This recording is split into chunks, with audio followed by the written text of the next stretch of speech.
A seguir você vai ouvir mais um episódio do CPCast. Esse episódio fala sobre temperamentos. A gente subiu um episódio algumas semanas atrás sobre obediência, que eu vou deixar aqui em algum lugar. E apesar de não ter vídeo, ele teve uma aceitação muito boa, muita gente assistiu, algumas pessoas comentaram com a gente. Então a gente decidiu pegar os episódios clássicos do CPCast, aqueles que têm o maior número de downloads, que deram maior repercussão, e colocar eles aqui no YouTube também. Então é um episódio que você não vai ter vídeo, mas o conteúdo dele eu te garanto que é muito bom. Se você ainda não é inscrito, se inscreve aqui, deixa sua curtida, pode comentar, a gente lê todos os comentários e a gente se vê no próximo. Começamos? Começamos! Finalmente, mais uma edição do CPCast. Estamos em muito menos de 30, né? E perdemos até a conta de tanto tempo que a gente não grava, mas verdade. Voltamos. Estamos aqui hoje, né, Gabi? Isso é o que importa. Isso é o que importa. Caiu, sempre levanta. voltando. Caiu, levanta, exatamente. Exatamente. Voltamos, a gente tá um tempinho sem gravar, mas vamos lá, vamos fazer o que importa. Estávamos trabalhando, né? Uma escola não vive apenas de gravações de podcasts e coisas divertidas. Vamos lá, o que a gente vai conversar hoje, Luciano? Hoje a gente vai responder perguntas dos nossos ouvintes. A gente recebeu uma mensagem pelo Instagram da Fernanda, lá de Curitiba, e ela tem algumas dúvidas sobre temperamentos. Ela sugeriu esse tema como um tema do podcast, fez lá algumas perguntas pra gente e a gente aproveitou. E vamos falar um pouquinho de temperamento, né? A gente está no final de um ano aí, que foi um ano de readaptação dos alunos. Então, um cuidado mais individualizado, um olhar mais particular para cada criança foi quase que um tema ao longo do ano todo. E muita gente usa a descrição dos temperamentos como uma forma de você poder individualizar, personalizar o trabalho com os alunos, com as crianças na escola. E aí a gente vai falar um pouquinho disso, né? Para ver se isso ajuda, se isso existe, como ajuda, como é que faz para identificar. E aí a gente vai aproveitar as perguntas da Fernanda para tocar o barco da gente aqui. Você falou isso desse ano ser um ano conturbado, e foi mesmo. E quando a gente olha para as crianças, elas têm suas particularidades, né? Cada uma tem seu jeitinho. A gente diz que uma é mais irritada que a outra, uma é mais quietinha que a outra. Então, eu acho que a teoria dos temperamentos ajuda nesse sentido da gente conseguir olhar para aquela criança e mudar o nosso comportamento, na verdade, não querer mudar o comportamento da criança. Mas eu vou começar te perguntando uma coisa. O que é temperamento, para quem nunca ouviu falar? Beleza, então vamos do princípio. Tem uma discussão, aliás, né? Tem gente que chama de teoria dos temperamentos. Eu prefiro chamar de descrição. Por quê? Verdade. A gente não está falando de uma ciência empírica aqui. Quando foi primeiro falado sobre temperamento, a gente está falando de alguns anos antes de Cristo, né?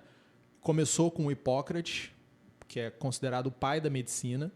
E lá naquela época, os gregos acreditavam que a gente tinha humores, a gente tinha fluidos, líquidos, sei lá, alguma coisa que fluía dentro do corpo da gente e que a quantidade desses humores e a interação desses humores se manifestava no nosso comportamento, na nossa saúde ou na falta dela. Anos depois, essa descrição foi aperfeiçoada, modificada também por um médico grego, né, o Galeno, e deu origem ao que a gente chama hoje de descrição dos temperamentos. Então, não é algo que foi proposto, teorizado, testado em laboratório, a gente foi lá, verificou a existência, a gente sabe hoje que não é o caso, que a gente não tem esses humores fluindo dentro da gente, né? A gente tem sangue, a gente tem linfa, a gente tem um monte de coisa fluindo, mas não são necessariamente humores, né? Não são coisas que estão ali em ligação direta com como a gente está. Se a gente está com mais raiva, se a gente está com mais calmo, se a gente está mais apático ou qualquer outra característica que a gente possa dar para o nosso comportamento. Mas é uma descrição. Ela pega uma simbologia muito ligada à natureza e coloca aquilo de uma forma que a gente consiga entender e utilizar de forma prática na nossa vida. Então, é difícil para a gente, às vezes, entender essa questão, né? A gente vive num período de um cientificismo muito forte, a gente quer falar da ciência o tempo todo, né? E gente que não entende nada de um monte de coisa, fica aí lendo os negócios na internet, dando lição de moral nos outros. Então, é bom a gente dar uma relaxada um pouquinho e entender que existe ciência fora do empirismo, né? A Perfeito. filosofia, ela ensina muito pra gente, e outras ciências que não levam em conta essa questão de experimentar o tempo todo, testar tudo em laboratório, elas têm muita utilidade para a gente entender o comportamento humano. Até porque a maioria das coisas do mundo real, elas não conseguem ser testadas em laboratório, né? A gente não tem tecnologia nem capacidade intelectual para fazer isso. Então, o temperamento ele tá aí para ajudar a gente nessas coisas mais complexas do nosso comportamento. Todo mundo tem um temperamento. Todo mundo tem um temperamento. Beleza. Então, você falou aí que dentro do simbolismo e a gente usa muitos elementos da natureza. A gente vai chegar nessa parte para quando a gente começar a falar quais são esses temperamentos. Mas, antes disso, a pessoa que quer descobrir o seu temperamento, que quer se aprofundar nisso, que quer entender ou lidar melhor, seja com o filho ou seja com as pessoas que estão à sua volta, ou mesmo amadurecer, porque quando a gente reconhece o próprio temperamento, ajuda a gente no autoconhecimento, né? Esse temperamento, ele muda ao longo da vida da pessoa? Não, o temperamento ele não muda, né? Todo mundo que se comporta de alguma forma, todo mundo que interage com o meio e com outras pessoas, vai ter ali o seu conjunto de características naturais, vai ter as suas tendências naturais. Então, o temperamento é esse chão que fica embaixo da gente e onde a gente constrói a nossa personalidade. Então, ele não vai mudar. Isso não quer dizer que o comportamento da gente não possa mudar. Grande parte do amadurecimento, seja para uma criança ou seja para um adulto, está em identificar as suas tendências e reforçar aquelas tendências positivas e tentar diminuir a incidência, tentar apaziguar, educar aquelas tendências negativas, aqueles desejos menos ordenados que a gente tem. Então, o nosso comportamento ele pode mudar, ele deve mudar ao longo do tempo, mas a gente sabe que aquelas tendências estão ali na gente. Se a gente der uma relaxada, elas acabam encontrando um caminho de volta para a superfície. Então, o temperamento ele não vai mudar, ele é algo fixo de cada pessoa, de cada ser humano. E aí, uma coisa legal da gente falar também é que se o temperamento é o chão, é onde cresce o resto da pessoa, né, em cima desse substrato, que é o temperamento não é a personalidade da pessoa, é o contrário, né? A personalidade se molda em cima do temperamento, ela cresce, ela é construída em cima do temperamento. Então, eu acho que as pessoas também fazem essa confusão, né? Eu sou assim porque eu sou melancólica, essa é a minha personalidade. Eu sou assim porque eu sou colérico e essa é a minha personalidade. E não é verdade. A personalidade é uma coisa que a gente constrói ao longo da nossa vida e ao longo do tempo. E o temperamento não, a gente já tem ele ali e a gente só vai moldando, né? Lapidando seria a palavra melhor esse temperamento. A ideia é que o temperamento é o terreno onde você vai construir a sua casa. Você pode ter um terreno perto da praia, você pode ter um terreno no alto da montanha. E aí, você vai definir, né, de acordo com o clima daquela região, o relevo daquela região, qual o melhor projeto para aquela casa. Perfeito. Então, se você tem ali uma casa no interior, né, num lugar quente, o que você vai tentar fazer? Você vai tentar fazer aquele varandão, aquele telhado que se estende, né, para você ter bastante sombra, você tem uma casa num lugar isolado. Então, você quer se proteger de alguns elementos. Se você tem uma casa num lugar de clima muito frio, você vai, né, onde neva, por exemplo, você vai querer aquele telhado mais inclinado para a neve não acumular, não fazer peso demais sobre a estrutura. Então, o local e a finalidade, né, ou seja, quem é você, qual é o seu temperamento e quais são as suas circunstâncias, eles precisam influenciar no desenvolvimento da sua personalidade. Então, o terreno é essencial, mas o projeto da casa não depende só do terreno, depende das circunstâncias também. Excelente. Quando a gente fala de temperamento, eu acho que antes da gente só descrever quais são, uma coisa importante temperamento não é rótulo. De tudo que a gente vai falar aqui, não é legal você se rotular. Vai cantar a sua música? Eu nasci assim... Como é que é mesmo? Eu nasci assim, eu cresci assim. Não é isso. Temperamento, ele... Óbvio que hoje é um tema que está muito difundido, né? As pessoas usam muito, tem muita gente ensinando sobre temperamentos e falando sobre temperamentos, mas o objetivo de você conhecer o temperamento não é você se rotular ou você rotular o seu filho ou o seu coleguinha. É você conseguir trabalhar com isso e melhorar o desenvolvimento tanto seu quanto de quem está à sua volta. Então, não usem temperamento como rótulo, porque óbvio que a gente brinca muito com temperamento, Sim. fala, fulano é isso, fulano é aquilo, caiu no balde do sanguíneo e por aí vai, mas não é dessa forma. O objetivo real e grande do temperamento não é esse. É a gente conseguir formar personalidades melhores, né? Então, é só isso. Antes da gente entrar aí, porque eu acho que as pessoas começam a se identificar, né? A gente vai falar as características dos temperamentos. E eu sou assim. E eu sou assim. Então, só cuidado com o rótulo, porque é ruim você se rotular e falar, eu sou assim mesmo, dane-se. Não, você só é um mal educado, você só é um egoísta, você só é um monte de coisa. Quem tenta usar muito descrições parecidas com a descrição dos temperamentos para levar a melhora, para levar a crescimento, principalmente no mundo corporativo, é a galera que trabalha com coaching.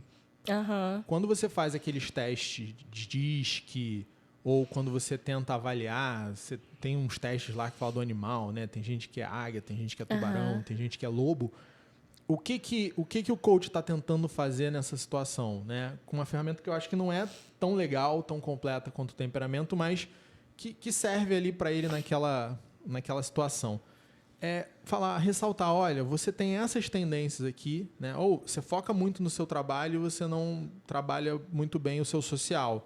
Então, presta atenção no social, né? Você é uma pessoa que se preocupa muito com organização. Quem está vendo a minha mesa aqui está vendo que, obviamente, não sou eu. Mas você tem que entregar mais tarefas. Não adianta você ser tão arrumadinho, tão, né, não me toques e não entregar o seu trabalho. Então, essas descrições servem para a gente entender qual o nosso ponto fraco, qual a nossa tendência e saber trabalhar de acordo. Se a gente descobre o nosso temperamento e usa isso como desculpa para abraçar os nossos vícios, os nossos desejos desordenados e ficar ali quentinho com eles embaixo do edredom numa manhã de domingo chuvosa, não adianta. Sei lá, é maluquice, é sintoma, né? Então, a gente tem que pegar essa informação e fazer alguma coisa com ela, né? Para melhorar, sempre. Óbvio. E por isso que é importante, os adultos aí com filhos que estão escutando isso, por isso que é importante saber o temperamento da criança, né? Porque você consegue, quanto mais cedo você descobre isso, melhor é para o desenvolvimento dessa criança. Você vai olhar para ela e vai falar, cara, vamos desenvolver essas áreas, porque são essas áreas que vão te fazer falta e por aí vai. Então, vamos lá. Vamos ao que interessa. Quantos temperamentos existem, Luciano? 4. Sempre que você tiver uma descrição de algo material na simbólica, na filosofia, você está quase com certeza, você está com certeza vendo o mundo dividido em 4 quadrantes. Tá? Tudo que for material na simbólica, na filosofia, você vai achar ali o 4 envolvido. Tá? Então, a gente tem temperamentos, dentro desses 4, temperamentos que caracterizam pessoas mais expansivas e pessoas menos expansivas, mais introspectivas.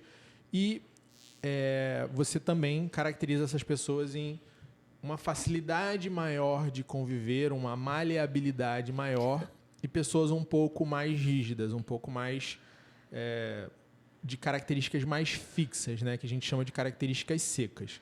Então, se você for imaginar aí um quadrado ou um eixo, né, tipo aquele que a gente vê em matemática lá, coordenadas e abscissas, você vai ver 4 quadrantes. Então, os de cima seriam para as pessoas que são mais expansivas e os de baixo para as pessoas que são menos expansivas, mais introspectivas. E você olhando de frente à sua direita, você colocaria os de personalidade mais fixa, mais seca, e os outros à esquerda, personalidades mais maleáveis, mais úmidas, né? Beleza, eu vou botar na descrição um link só com uma foto, alguma coisa assim do quadrante, Beleza. que aí eu acho que as pessoas conseguem identificar melhor. Então, vamos começar. Vou começar com a parte de cima do quadrante, com o lado esquerdo, e a gente roda. Pode ser? Bom.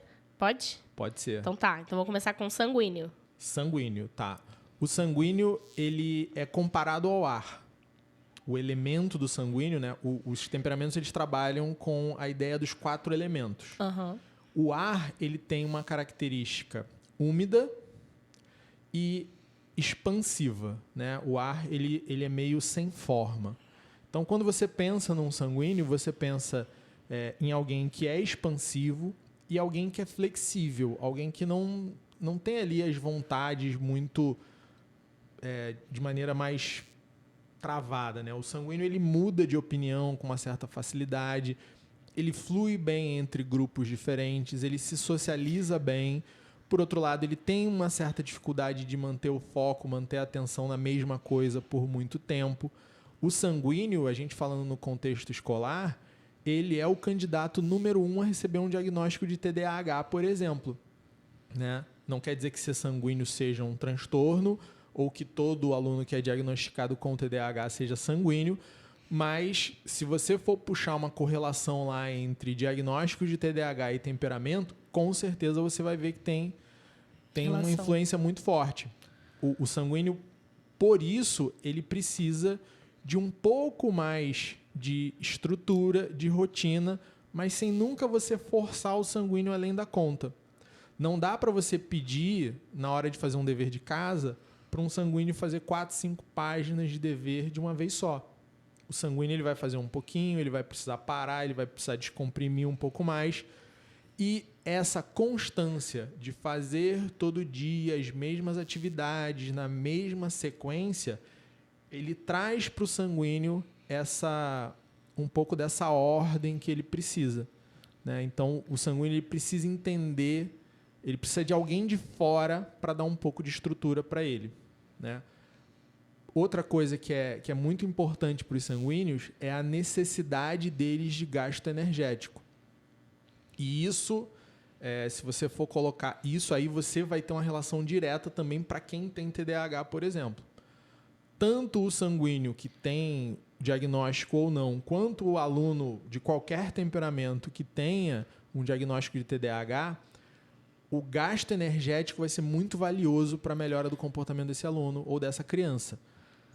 Esse equilíbrio energético é essencial. Então, ter atividades físicas desgastantes, extenuantes, diariamente ou quase que diariamente, vai ajudar muito esse aluno. Então, é muito legal, por exemplo, para um sanguíneo, estudar no turno da tarde, tendo uma atividade física de manhã, né? Ele vai acordar, ele vai ligar, ele vai gastar energia e de tarde, quando essa energia está mais equilibrada, ele vai conseguir ter um desenvolvimento melhor na escola, por exemplo, né? Então, mais ou menos por aí, né? Depois a gente entra mais em detalhe, mas quis traçar um retratinho aqui de uma criança sanguínea para a gente poder imaginar e ver se a gente conhece alguém aqui. O sanguíneo é aquela criança, geralmente, que você olha e o pai ou o professor acha que é uma criança desobediente, que não segue as regras, que não entende. Eu já falei 70 vezes, ele não fixou. Ele não entende o que eu tô falando. Eu já falei que não é para descer ali, e ele desce todas as vezes. Então, assim, a característica de uma criança sanguínea, pra gente que é adulto e tá tentando olhar para essa criança sanguínea, é aquela criança que é agitada, que não te obedece, e isso irrita o adulto, né? Quer achar um sanguíneo na sua reunião no trabalho?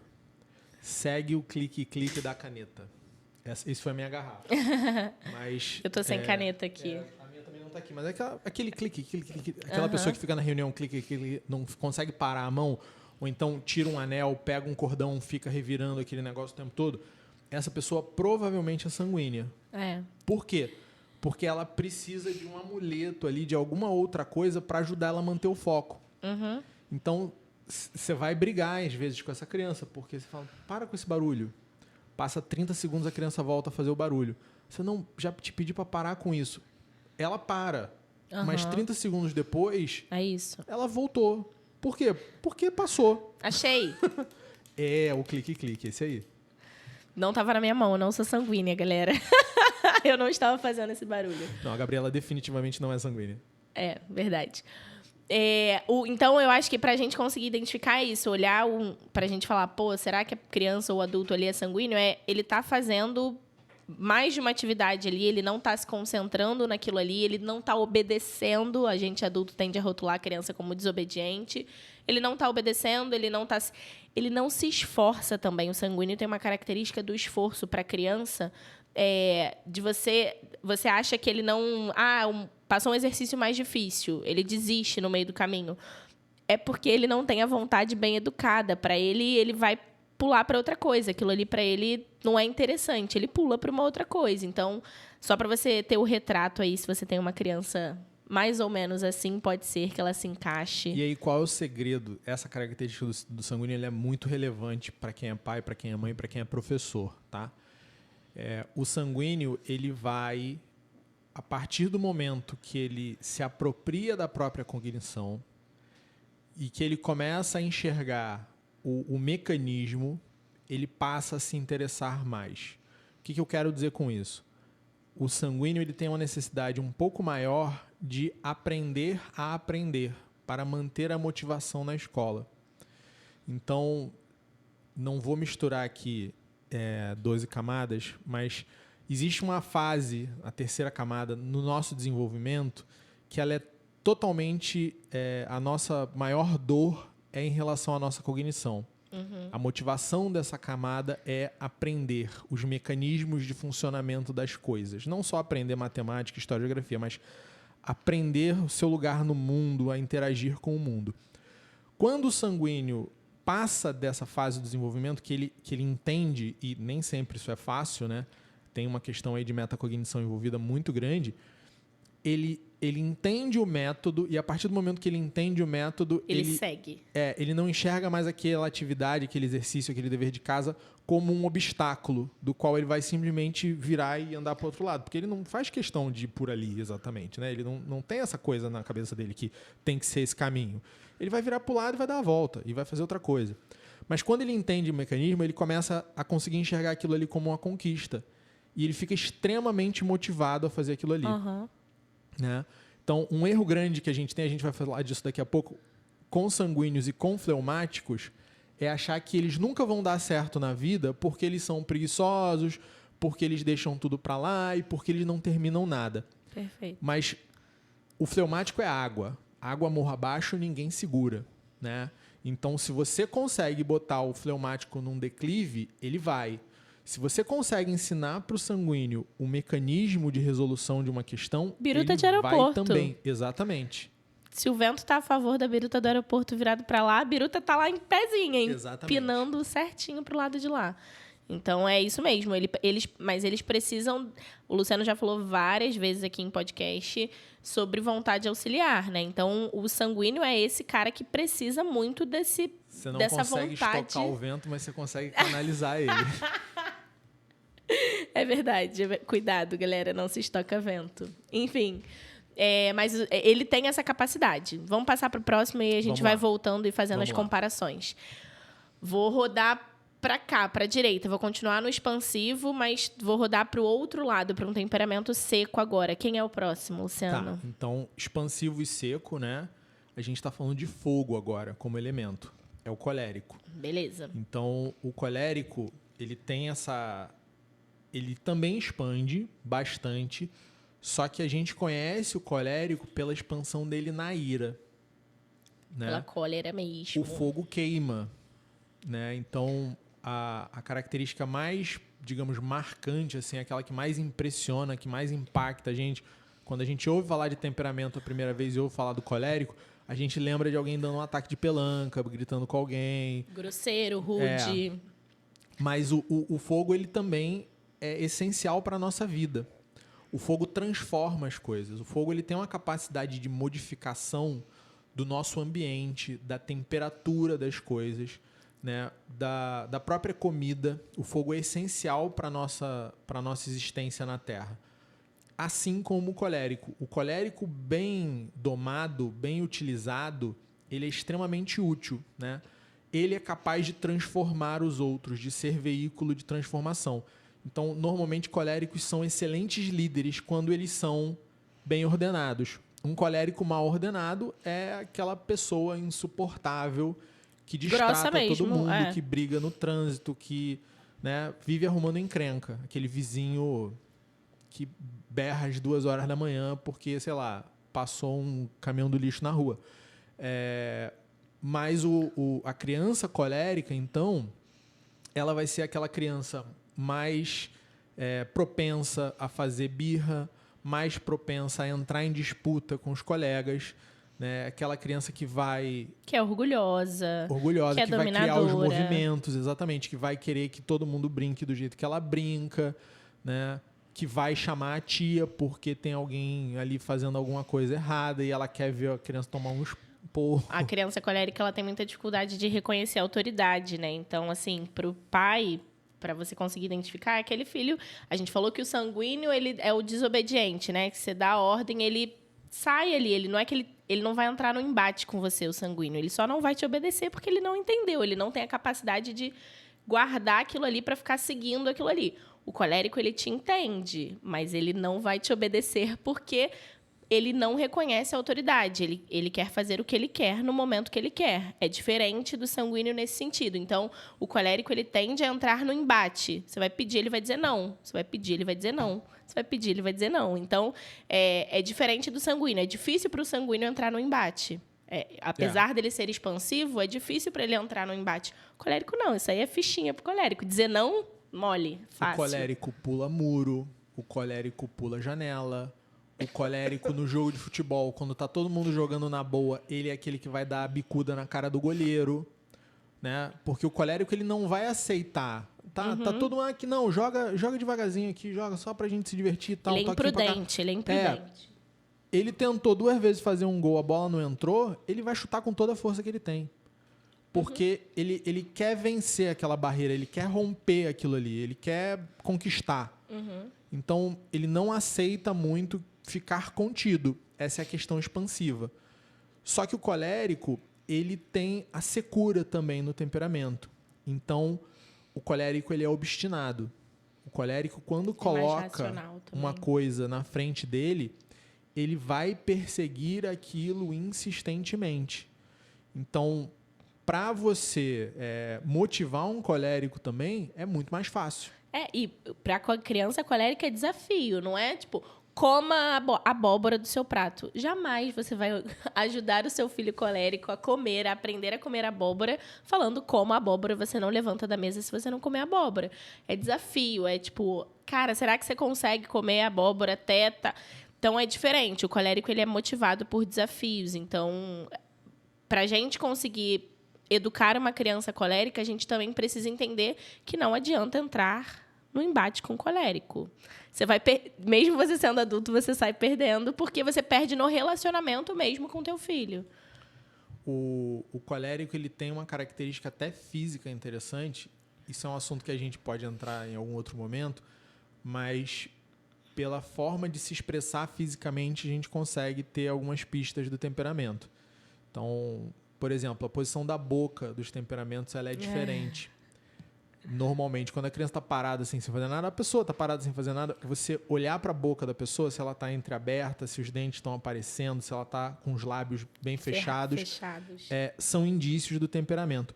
O colérico, ele está muitas vezes com um sorriso no rosto, você está vendo os dentes dele, e ele tem uma característica de... ele quer ser o melhor amigo de todo mundo, ele quer ser a estrela da sala, ele quer que o professor olhe para ele, ele quer receber feedback o tempo todo, né? Então, é uma criança que você vai precisar de algumas estratégias para evitar que ela exploda, para você conseguir direcionar bem essa energia, tá? Então, uma coisa que... spoiler, tá? Uma coisa que vai funcionar bem para qualquer pessoa no mundo, tá? É ordenação de rotina e construção de hábitos adequados. Isso é bom para qualquer temperamento. Então, não consegui identificar o temperamento, não sei muito bem qual é. Tudo bem, constrói uma rotina legal, né? Se a atividade física é antes ou depois e tal, isso vai mudar um pouquinho, mas o que nenhuma criança vai apreciar, o que nenhuma criança vai ser ajudada por uma casa desordenada, por um horário desordenado, tá? Perfeito. Mas o colérico ele vai precisar de estratégias especiais nessa ordenação da rotina para que as coisas não pareçam impostas. Nem também muito negociadas. Então, o colérico é aquela criança que, quando ela está em equilíbrio, você consegue racionalizar um pouquinho mais com ela. Não é que você tenha que dar explicação de tudo, o adulto é você. Sim. Mas o colérico ele vai ter essa capacidade de entender por que aquilo é importante. Então, você vai explicar para ele, olha, você tem que fazer isso por causa disso. E ele vai lembrar daquilo, ele vai manter aquilo. Aquilo ali é um negócio que para ele fez sentido, ok, vamos fazer. Uma coisa que é importante, voltando na questão de rótulo, é porque geralmente quando as pessoas falam, porque ser colérico é péssimo, porque colérico é grosso com todo mundo, é rude, é fogo, é ruim. E o Luciano falou a característica simbólica de ser, né, fogo, o elemento ser fogo.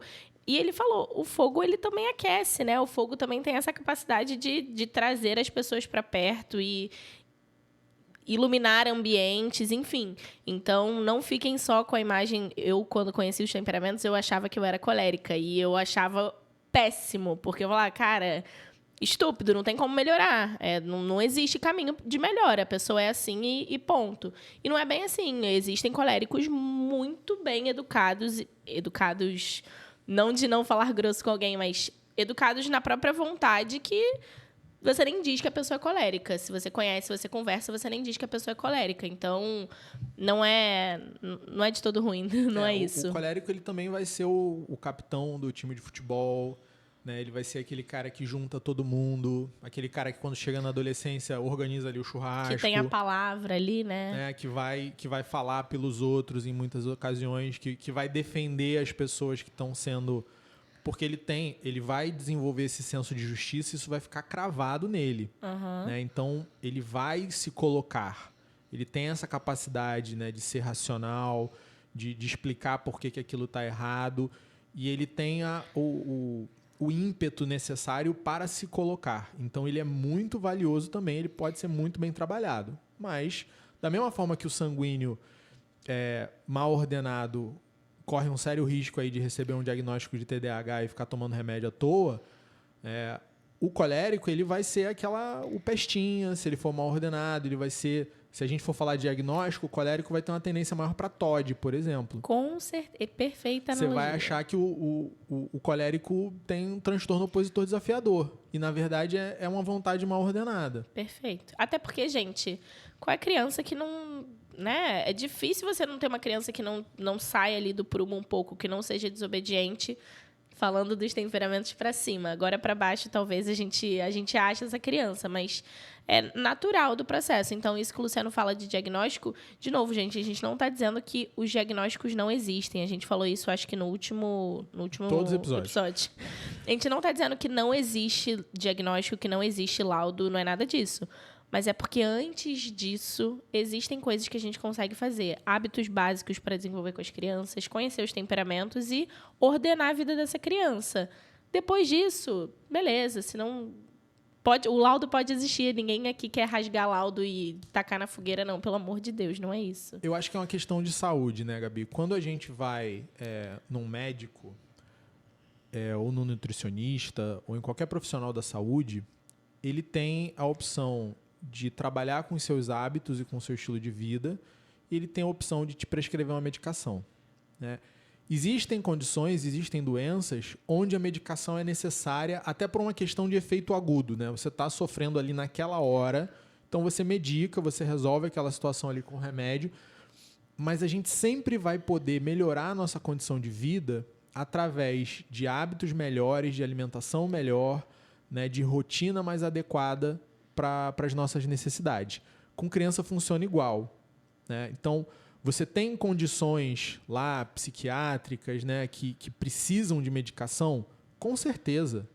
Agora, você tem uma série de condições hoje que são diagnosticadas e que, apesar da medicação poder ser útil ali num momento inicial, no curto prazo, elas podem ser completamente resolvidas e você tirar a medicação depois de um tempo, quando você organiza hábitos e alimentação e rotina.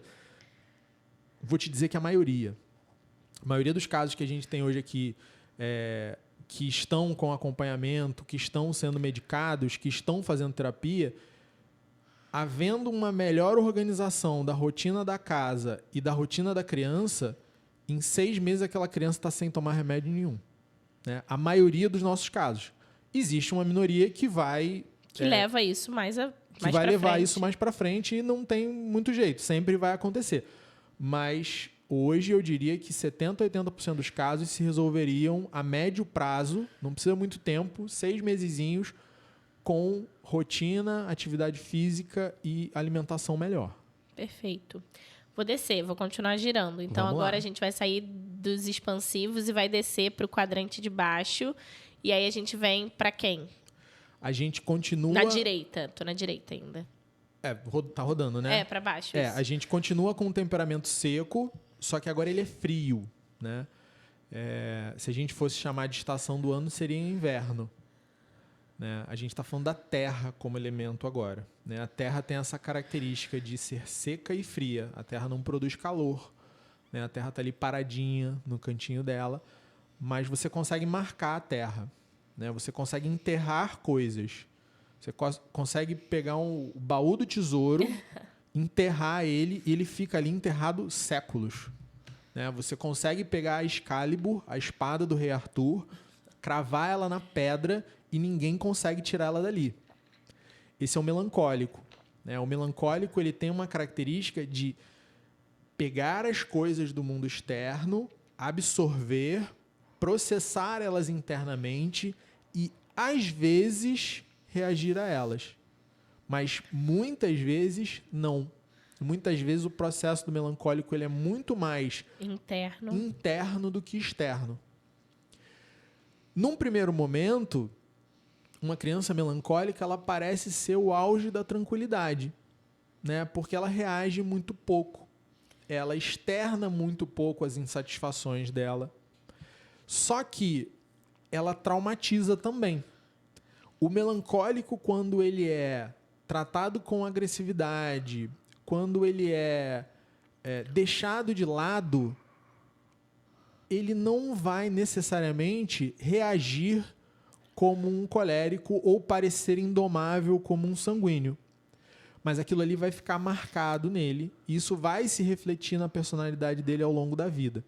Então, o melancólico é um potencial para ser um excelente aluno, né? Uma pessoa extremamente ordenada, uma pessoa que obediente, que traz harmonia, que traz organização, que traz um monte de coisa positiva para um ambiente, mas você tem que estar atento a ele o tempo todo.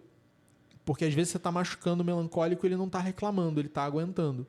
Às vezes você está fazendo aquele melancólico sofrer porque você não está dando a atenção que ele precisa e você não está percebendo isso no primeiro momento. Isso é impossível com o sanguíneo.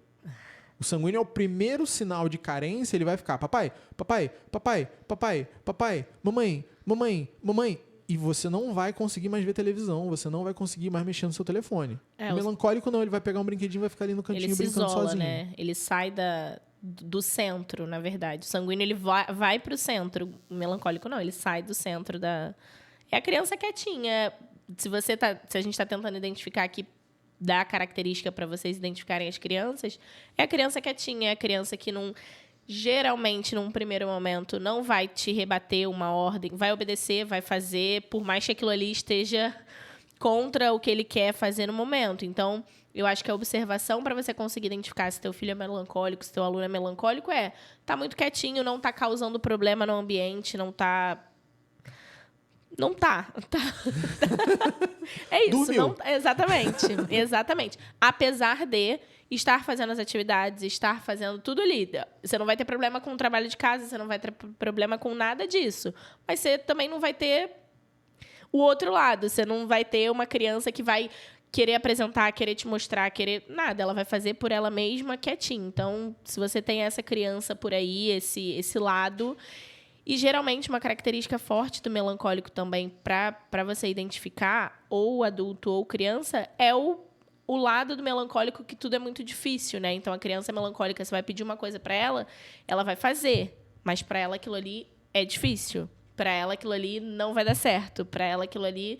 Então, olhar para esse lado do melancólico também e tentar ajudar nesse processo, eu acho que faz sentido para a criança, né? Para ajudar ela a passar pela dificuldade. A falar, cara, isso não é difícil, pula, só pula o rio aí, só pula a poça de água.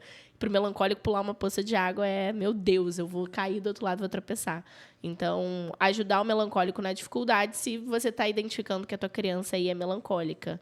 Ela vai ficar mais retraída, vai ficar mais na dela. Mas é uma criança que não perturba o ambiente. Agora a gente vai falar de 2 crianças que geralmente não perturbam o ambiente, estão ali quietas. O melancólico, na rotina dele, isso vale interessante, porque eu acho que isso vale muito para o sanguíneo e para o melancólico. O melancólico, quando ele encara uma dificuldade, né, ele consegue... Ele não vai gritar que ele desistiu, mas ele vai desligando. Ele vai deixando para lá, deixando para lá, deixando para lá. O sanguíneo não. O sanguíneo ele vai esquecer que ele tinha uma atividade, ele vai faltar e acabou, né? Passou. Uhum. Mas os dois se beneficiam de uma ferramenta que eu acho muito legal, que é a coisa difícil, né? Qual é a ideia da coisa difícil? A coisa difícil vem de um livro chamado Garra, da Angela Duckworth, e é mais ou menos o seguinte: você escolhe uma coisa difícil que você tem que fazer. Então, eu vou começar uma atividade, eu vou começar a tocar violão. E aí você começa a fazer as suas aulas de violão.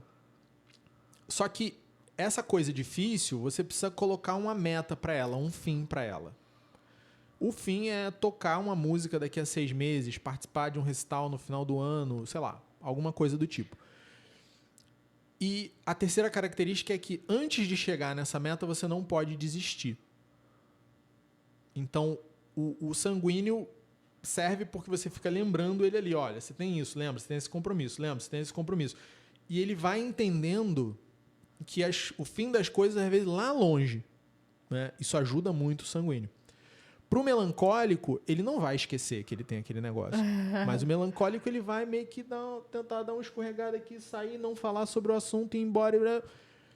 E aí você fala, não, cara, peraí. Não desiste, não desiste, não desiste. Continua.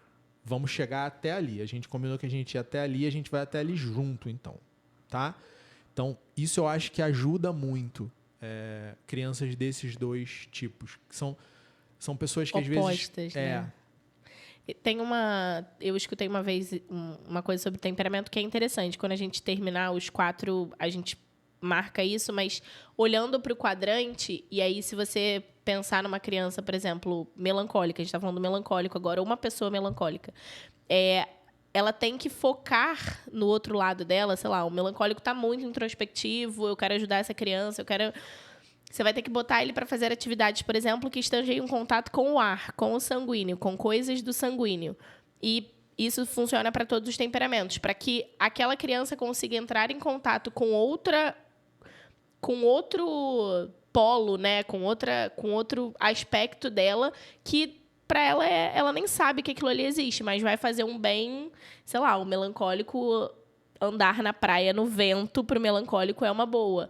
Dizem que crianças melancólicas também precisam estar em contato, por exemplo, com coisas muito boas, muito belas, e nada mais belo e nada mais certo do que natureza. Então, a criança melancólica precisa estar muito em contato com a natureza. Então, são estratégias que a gente tem para conseguir ajudar esses temperamentos, né? Isso é muito legal, porque em relação...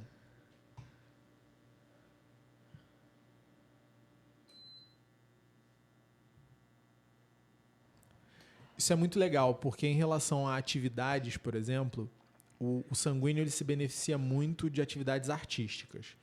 Então, se você tem um sanguíneo, é muito importante que ele aprenda a se expressar de uma maneira ordenada. Então, dança, teatro, canto, desenho, são atividades que ajudam o sanguíneo a colocar... Essa expansão em ordem, né? Essa expansão em ordem, dar uma forma, né? Organizar, transformar em linguagem, em algum tipo de linguagem, aquilo que tem dentro dele. Já um colérico, ele vai se dar muito bem com o esporte, porque ele vai poder botar aquela coisa competitiva dele para fora num ambiente onde isso é adequado, ele vai conseguir exercer a capacidade de liderança dele, onde as pessoas pedem isso em muitos momentos, né? O melancólico, se você der uma caneta e um papel para ele, a tendência é que ele leia muito, que ele escreva muito, que ele se expresse muito através da linguagem também. Só que quando você cruza essas atividades, você percebe o seguinte: você não está pensando só em potencializar qualidades, mas você também está entregando algumas ferramentas que vão suprir algumas falhas, alguns defeitos, né? Algumas dificuldades dessa criança. Então, o sanguíneo ele vai se expressar muito bem artisticamente, mas ele precisa aprender a se expressar formalmente. O melancólico ele vai saber se expressar formalmente. O melancólico ele vai chegar numa papelaria, comprar um bloco, uma caneta, sentar, planejar o que ele vai dizer para a pessoa, o que ele vai falar numa reunião antes de fazer, né? Eu tenho alguns amigos melancólicos, então eu já vi isso acontecer na prática, né? O melancólico é aquele cara que fala assim para você: cara, preciso conversar um negócio contigo. Fala aí. Não. Vamos sentar com calma. Né? Aí o cara não fala. Por quê? Cara, porque ele quer sentar, parar... Da melhor forma possível. Para tratar daquele assunto. Ele não quer... Sanguíneo, tu passa por ele na rua, ele grita da janela do carro. E acabou, e foi. Perfeito. E deu recado. Não, eu te falei já. Como assim você me falou? Uhum. Não, já te falei. Né? O melancólico exige essa formalidade, né? Para ele, para a organização própria mesmo. É isso mesmo. Perfeito. Então, quando você cruza, cara, de vez em quando você tem que lançar um pombo-correio aí e segue a vida, entendeu? Exatamente. Se vira aí, joga a bolinha e se vira aí. Mas aí você não vai pedir pro melancólico ser o ator principal da peça de teatro no primeiro ano dele de artes cênicas, nem você vai pedir pro sanguíneo em 3 semanas escrever a redação nota 1000 do Enem. Vai demorar, é um processo. Perfeito. Vou rodar. Vamos lá. Último, a gente já falou de 3, sanguíneo, colérico e melancólico, e agora fomos para o último elemento, que é o... Fleumático. O fleumático, ele é a água, né? O fleumático, ele é a primavera da gente, né? Não, mentira. Inverti aqui. O fleumático é o inverno. O melancólico que é o outono. Eu falei errado do melancólico. O fleumático ele é um inverno. Ele é frio e ele é úmido, né? Então, e ele não é gelo. Ele é meio que uma neve vizinha fofinha, assim, né? O fleumático, ele tem... De todos, ó, aqui é um julgamento, eu tô dando juízo de valor mesmo, da minha percepção. É um temperamento de muita atenção. Se você tem uma criança fleumática, é um temperamento de muita atenção, porque o fleumático ele tende a ser muito influenciável, né? Então, é atenção mesmo nesse temperamento. Mas fala aí as características, vai. A água, você pode colocar ela em vários recipientes. Então, você pode colocar a mesma quantidade de água numa bacia e vai ficar algo muito espalhado, sem nenhuma profundidade. Ou você pode colocar a mesma quantidade de água num copo. Uhum. Então, ela vai ficar restrita ali, mas ela vai ganhar muito em profundidade. A criança fleumática, ela tem a mesma característica, né? Então, ela se espalha muito. Nisso, ela lembra um pouquinho a característica do sanguíneo, mas ela não expande. Nisso, ela lembra um pouco a característica do melancólico. Então, o fleumático ele também tende a ser alguém que não vai te dar trabalho por fazer bagunça. Ele vai ser uma criança mais calma, tá? Mas vai ser uma criança sem muito foco. Passiva, né? Ele precisa de um vaso, ele precisa de um copo, ele precisa de uma garrafa para ganhar forma. Isso precisa vir de fora. O melancólico está dentro já. O melancólico já tem a forminha dele ali. Ele é aquilo ali, né? Então, a criança fleumática, ela não vai levar grandes broncas, principalmente nos primeiros anos dela de escola, porque ela vai ficar quieta, ela vai se comportar bem, ela não vai se meter em confusão, ela não vai brigar, né? Mas você não sabe se ela está prestando atenção, você não sabe se ela está estudando, você não sabe se ela está entendendo, né? E essas coisas tendem a aparecer um pouco mais tarde. Então, o fleumático ele vai ser um aluno que gera mais preocupação dentro da escola no Fundamental 2, porque aí começam a aparecer os gaps de aprendizagem, aí começam a aparecer as questões comportamentais. Quando chega na adolescência, tá andando com qual grupo? Tá se envolvendo com qual pessoal aí fora da escola? Isso vai ser decisivo para o comportamento do fleumático. O colérico ele tem capacidade de falar, não vou fazer isso, e ver todo mundo fazendo e ir embora. O melancólico também. O sanguíneo ele não vai ver nem que as pessoas estão fazendo e vai ficar por ali. O fleumático não. O fleumático ele vai na onda, ele vai fazer junto com todo mundo. Ele não tem vontade. A vontade do fleumático é muito, muito, muito fraca, se não for educado, obviamente. E ele tende a seguir o fluxo. Então, se está todo mundo indo ao banheiro, o fleumático vai ao banheiro. Se está todo mundo indo ver o show, o fleumático vai ver o show. Não interessa se a bexiga dele está explodindo. A consequência daquilo ali para o fleumático não existe. Então, para identificar uma criança fleumática também é aquela criança que você acha que está sempre preguiçosa, né? Aquela criança que está sempre passiva ali. Vamos fazer? Vamos. Não tem entusiasmo. A criança fleumática ela não é entusiasmada com nada. A melancólica também não. Mas o fleumático ele tende a ter uma preguiça ali. Então, ele precisa desse estímulo externo para conseguir agir. Então, quando eu disse que é preocupante, é nesse sentido dele ir à tendência. Se tá tudo muito bom pro fleumático. Se não, tá tudo muito ruim. A tendência do diagnóstico do fleumático é no Fundamental 2 aparecer um TDAH desatento, né? Aquela criança mais dispersa, né? Aquela criança que o professor fala, não, que passa uma borboleta do lado de fora, ele já tá com a borboleta ali.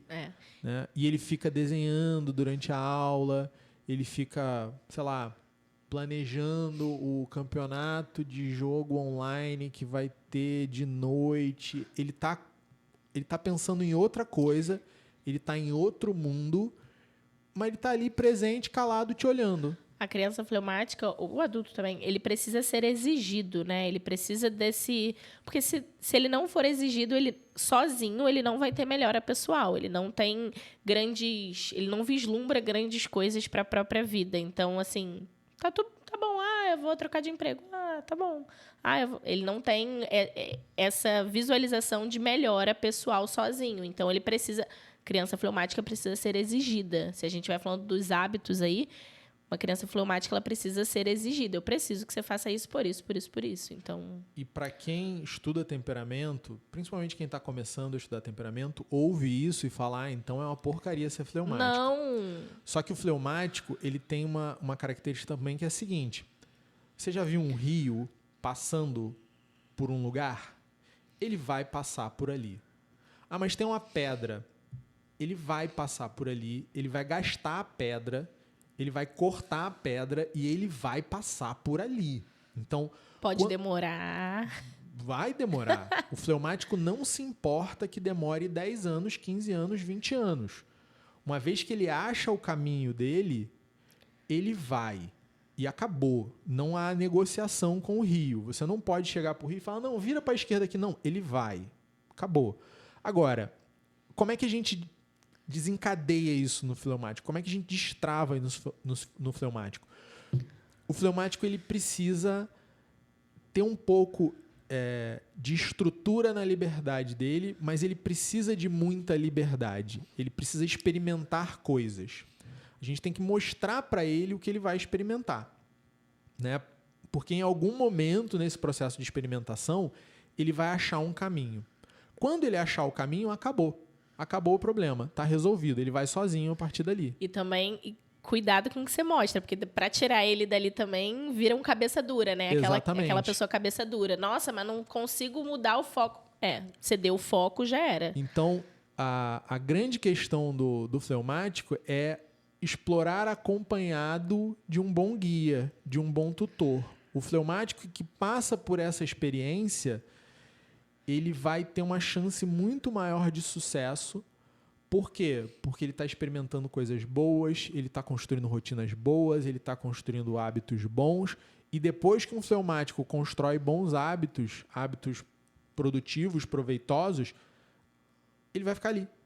né? Ele está dentro daquele vaso ali e ele vai ter aquela forma. Ele não vai lutar com o copo dele, ele não vai lutar com a garrafa dele. Ele ganhou aquela forma é a forma dele e acabou. Eu brinco que o fleumático, assim, quando você fala com o fleumático e ele entende e ele sabe a importância disso, para criança mesmo, não tem que você diga o contrário que ele não vai entender. Então, a gente também, adulto, precisa ter muito cuidado do que a gente fala e do que a gente insiste com a criança fleumática. Porque depois que vai, é difícil voltar. Depois que ganha forma... É difícil voltar. É daquele jeito. E vai ser daquele jeito por muito tempo. Exatamente. Né? E quebrar um vaso, quebrar um copo né, é uma experiência traumática. Então, os traumas, né, os grandes eventos da vida, eles têm essa capacidade de mudar o caminho do fleumático. Mas é aquele negócio. Um fleumático que está num caminho não muito bom, você vai precisar quebrar uma garrafa para libertar ele daquele caminho ali. É isso aí. E vai ser complicado, né? Você vai quebrar onde? Aquela água vai se espalhar? Mexer com fleumático depois de um tempo é mais complicado. É isso mesmo. Bom, passamos pelos 4 temperamentos. Sanguíneo, colérico, melancólico, fleumático. Isso. Beleza. Tem uma pergunta da Fernanda que foi: como descobrir o temperamento do seu filho? Ou, para quem está escutando aí, como descobrir seu próprio temperamento? Como é que a gente faz isso? Eu vou dizer que é observação. A gente precisa de observação. Então, fala aí, Luciano, o que você acha? Como é que a gente descobre o temperamento? É um pouco desse processo de ganhar uma visão simbólica das coisas, né? Eu diria como não descobrir um temperamento. Você não vai descobrir através de um teste de internet, por exemplo. Não dá, não é assim que funciona. Mas é prestando atenção nessas tendências, prestando atenção nas reações mais imediatas a uma determinada coisa.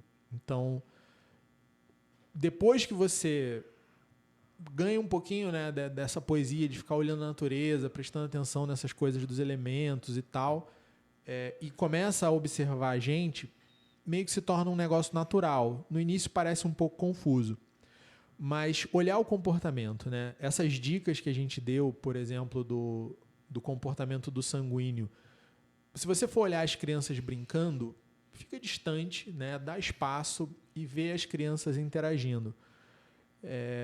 Minha experiência com sanguíneos é que os sanguíneos não ficam em silêncio, né? O sanguíneo ele precisa movimentar o ar, né? A gente movimenta o ar colocando ele para fora através da boca.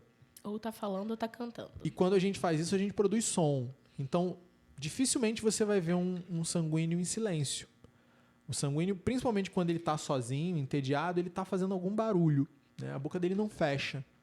Você não está necessariamente vendo o dente dele, né? Porque ele não precisa daquilo para nada, mas ele está ali, ele está cantando, ele está falando, ele está fazendo algum som, ele está, né? E ele tem muito essa coisa ele pega um negócio na mesa, ele fica com aquele negócio um tempo, daqui a pouco ele larga ali, pega outro e vai e tal, não sei o quê. Então, um cuidado que eu teria com o sanguíneo, e isso também a gente pode usar para identificar, é como é que a criança assiste televisão. Como é que senta na cadeira de sala de aula?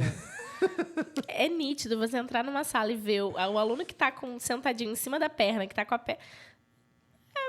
Não dá para dar o diagnóstico na hora, mas assim, é muito claro de ser um sanguíneo. Ele não fica parado, ele não consegue. Aquela criança que está vendo televisão em pé, rodando pela sala e tal. E brincando com brinquedo. Muita chance de ser sanguíneo. Né? O colérico ele já tem uma postura diferente, né? O colérico o colérico entra em disputa, o colérico ele quer vencer, ele quer ser o melhor amigo do melhor amigo dele e que só ele seja o melhor amigo, ele quer exclusividade. O colérico ele não fala à toa, né? Ele fala com um objetivo, ele age com um objetivo, ele tem um direcionamento, ele reage muito mal à contrariedade, né? Aí não vamos confundir colérico com mimado, né? Mas o colérico ele ele tá o tempo todo mostrando a vontade dele. Ele tá o tempo todo te mostrando como é que ele queria aquele negócio e se o seu jeito é bom ou ruim, ele tá ali, ele, né? E ele vai desafiar, né? Ele vai tentar de novo, ele vai argumentar, ele vai querer, ele vai pedir, né? O colérico, ele tem, vendo agora essas questões de álbum da Copa, né? O colérico quer ter a figurinha dourada. Ele quer ser o primeiro a terminar o álbum. Ele quer ser o primeiro a terminar o álbum. Ele quer ganhar de todo mundo no bafo. Ele quer ter o Neymar dourado exclusivo. E se o pai falar que vai comprar, o pai é o maior herói da face da terra. É isso aí. É. O Sanguíneo com o álbum da Copa... Meu amor, o álbum dele vai estar rasgado 3 páginas. As outras vai colar o 30 no 25 e tá tudo bem pra ele. Ele tá ali se divertindo com o álbum, né? Exatamente. O melancólico vai ter que esperar uns 5 anos para dar o diagnóstico. Melancólico, você não vai ver o melancólico interagindo, não, brincadeira. Mas o melancólico, ele é uma criança quieta, ele é uma criança calma, ele é uma criança de lábios cerrados, né? O melancólico, quando ele tá parado, ele tá de boca fechada, um lábio encostando no outro. Ele não tá deixando o ar passar, ele não tá te mostrando o dente. Ele tá ali daquele jeito dele, né? Mais quieto. E ele tá observando. E trabalhando é isso aí. Ele tá internamente. Atento. Ele tá atento, né? O sanguíneo, ele tá viajando, se movendo, expandindo. O fleumático, ele tá quieto, mas o fleumático, ele tem uma capacidade de olhar, assim, um pouquinho ao lado da sua orelha, um pouquinho acima do seu ombro, quando você tá falando com ele. Ele tá te olhando, daqui a pouco ele dá uma derivada, assim, você sabe que ele ligou o hiperespaço e foi embora. O melancólico, ele tá atento, ele tá ali, né? Mas aí você pergunta se ele entendeu, talvez ele te responda. Você pergunta se ele quer alguma coisa, talvez ele te responda. Você pergunta se tem alguma coisa incomodando ele, talvez ele te responda, talvez ele diga que tá tudo bem. Geralmente ele vai te responder e dizer que tá tudo bem. Sendo que as duas são mentira. E você vai ter que buscar, você vai ter que pescar, rola mais um esforço. A questão social com o melancólico te exige um pouco mais de esforço. Muito difícil vender para um melancólico, gente. Muito difícil. E o fleumático é isso. O fleumático, ele também tá ali, ele também tá quieto, mas ele tá desenhando na aula, ele tá fazendo o que não era para fazer naquele momento. Ele tá meio perdido, ele se atrasa, ele tá botando a meia e daqui a pouco ele tá jogando botão. O fleumático vai tirar 6, vai falar, 6, nossa, que legal. Então, você tem que exigir do fleumático. Para mim, a palavra do fleumático é exigência. É aquela criança que, se não falar nada, ele vai achar que tá tudo lindo, tá tudo bom, tá tudo bem para ele, né? Então... O fleumático, você pensa na água assim, né? Você olha o fleumático no sofá, ele tá esparramado, ele tá com a postura esquisita, meio jogada, assim, ele vai escorregando, ele vai derramando. O fleumático tem essa característica, né? Ele vai... A água não se agita sozinha, né? Exatamente. Então, ele fica lá, né? Então, você vê pela postura corporal do fleumático que ele tá mais... um ombro meio caído, assim, uma cara meio desanimado. Aí ele põe uma música, fica ouvindo a mesma música 30 vezes. Ele tem essa característica. Ele vê o mesmo filme 40 vezes. Criança tem esse negócio de repetir, é mais por uma questão de memória também. Então, todas vão te pedir repetição das coisas que elas gostam. Mas o fleumático, principalmente quando ele chega na adolescência, ele vai ter aquela banda. E ele vai ouvir aquela banda incansavelmente, até as pessoas enfiarem canetas nos ouvidos em desespero. Mas ele vai ouvir a mesma coisa 800 mil vezes, ele vai fazer a mesma atividade 800 mil vezes, ele fica ali, ele esparramou ali e ficou ali, né? A última pergunta da Fernanda é como lidar tirando o melhor disso, né? Como é que a gente lida com os temperamentos tirando o melhor deles? Eu acredito que, de novo, foi o que a gente falou lá no início, né? O objetivo da gente conhecer os temperamentos é evoluir, é maturidade e moldar uma personalidade. Então, de novo, se você está lidando com uma criança colérica e você entendeu o que é temperamento, você sabe o que é temperamento, Cara, você não vai tirar o melhor disso se você entrar no embate com o seu filho. Mas ele não vai me obedecer. Cara... Mas ele tem que entender. Ele precisa comer, ele vai me obedecer. Cara, não é assim. E aí você não tá tirando o melhor disso. Você tá entendendo que seu filho é colérico, você sabe que ele não reage assim, e você só tá querendo impor a sua vontade. O mimado aí, no caso, é você. Eu acho que o essencial para os pais entenderem é o seguinte: como é que o seu temperamento interage com o do seu filho? Nossa, isso dá outro podcast, é perfeito. Isso dá um podcast inteiro, só pra gente falar disso. Mas pensa um pouquinho em quais são as tuas tendências, e basicamente isso é o que você vai esperar de outra pessoa na tua vida, e ver se o teu filho consegue te entregar isso ou não. E se você perceber que ele não consegue te entregar isso, pelo menos no primeiro momento, entenda, você é o adulto da relação, então os ajustes estão por tua conta, né? Então, eu sou colérico. Então, se eu tiver que lidar com uma criança sanguínea, eu vou ter que dar um pouco mais de tempo para ela. Eu vou ter que dar um pouco mais de liberdade para ela. Eu vou ter que permitir que ela tenha um desempenho que, para mim, no primeiro momento, seria aquém. Em que sentido? Não, eu já falei. Né? O colérico ele é muito assim, não, mas eu avisei já, então agora eu brigo. Cara, avisa o dobro de vezes.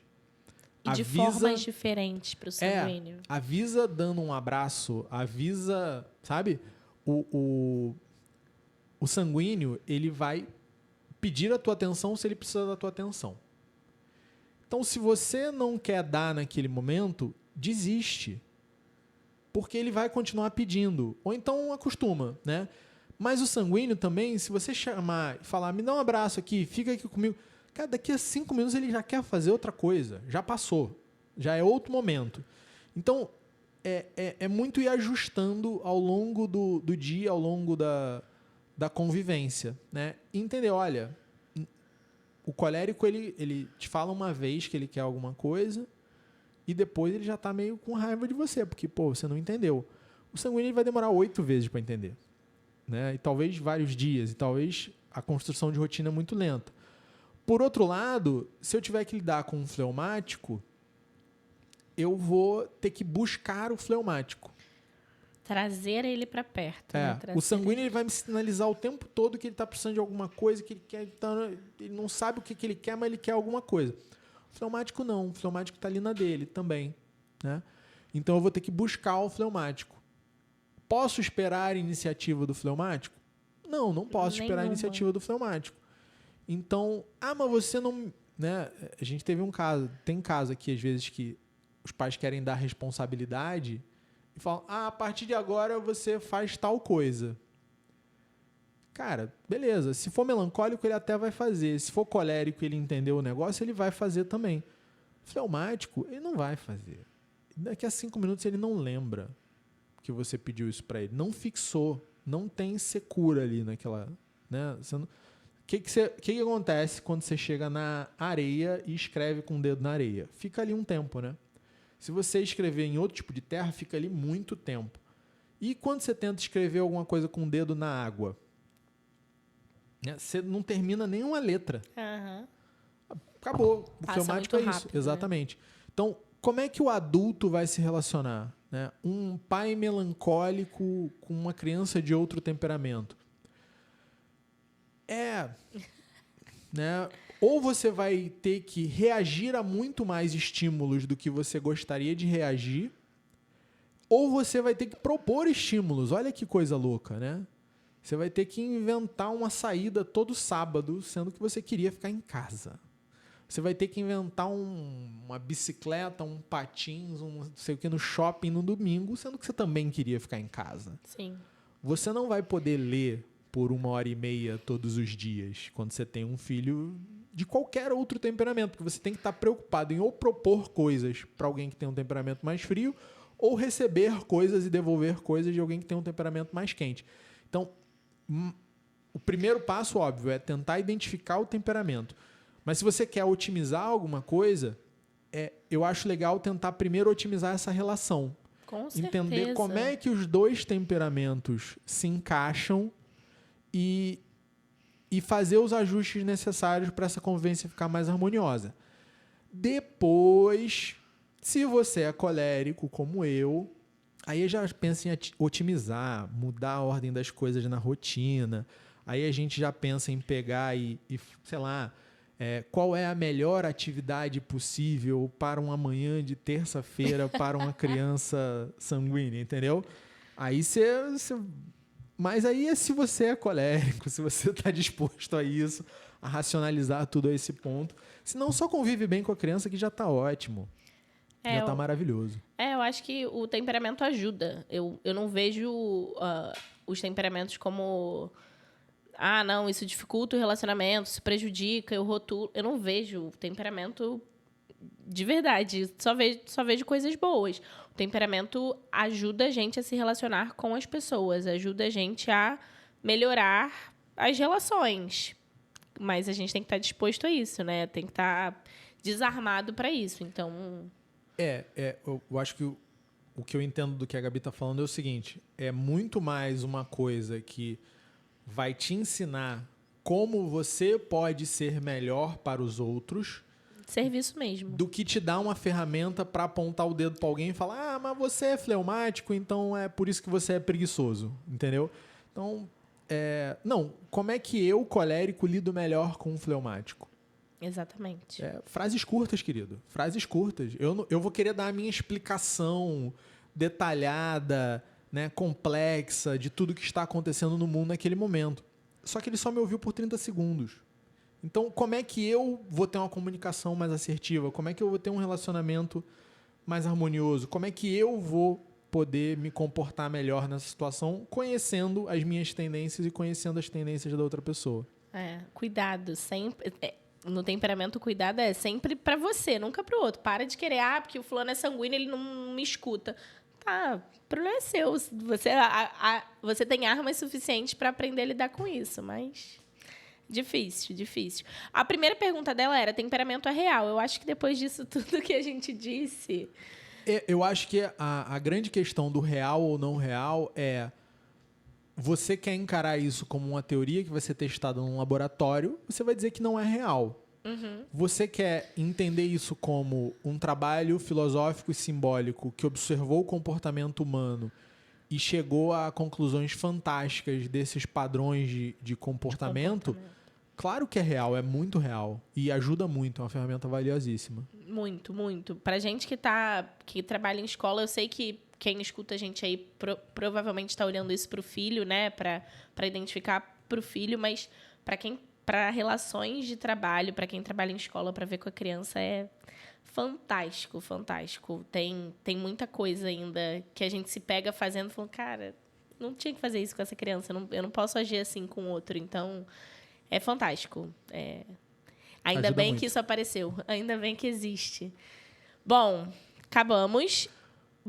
Eu acho que uma coisa que ficou muito legal desse episódio é que a gente conseguiu responder a dúvida de uma pessoa de fato, né? Então, a gente trouxe uma coisa que alguém perguntou pra gente. Então, mandem perguntas, mandem temas pra gente conseguir trazer coisas que vocês querem ouvir, coisas que são reais pra vocês. O chato do podcast é que não tem muito uma seção de comentários, assim, né? Mas tem o e-mail lá. Isso. E tem o Instagram da gente, pode entrar lá que a gente dá uma olhada. O e-mail para quem quiser mandar pergunta pra gente é cpcastperguntas@gmail.com. Então, cpcastperguntas@gmail.com, ou então pelo Instagram, meu e da Gabi, tem na descrição lá os arrobas da gente para você interagir também. Tá legal? Muito obrigada. Obrigado, Gabi. Obrigado, pessoal. Fiquem com Deus. Um abraço e até a próxima. Até.